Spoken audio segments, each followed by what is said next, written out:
Malacanang has distanced itself from the seemingly warm encounter between First Lady Liza Araneta Marcos and Chinese Ambassador to the Philippines, Jing Quan, saying it does not reflect the country's official diplomatic position.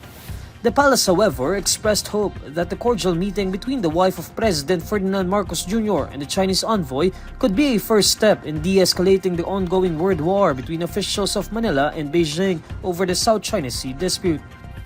Una-una po kung dumaluman ang ating unang gilang sa mga public curricular event, hindi po ito nagre-reflect ng policy direction at hindi po ito nalilink sa anumang diplomatic matters. At alam naman po ng mga mambabatas na ang Pangulo po ang siyang mayroong authority kung magpapadeclare man ng isang tao ng persona non grata. So alam po nila yan at wala pong masasabi na political interest.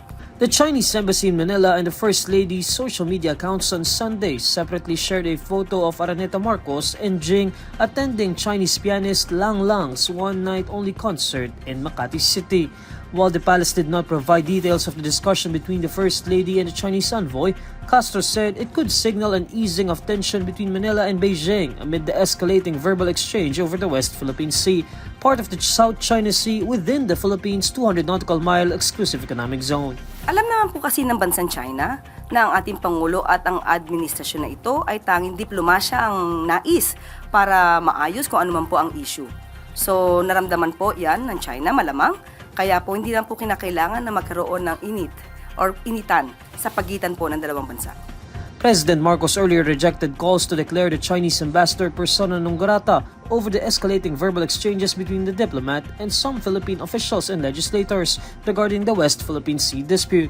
Last week, 15 senators signed a resolution introduced by Senator Risa Ontiveros expressing the chamber's disapproval of Jing's recent public statements as contrary to the principles of mutual respect and non-interference among nations.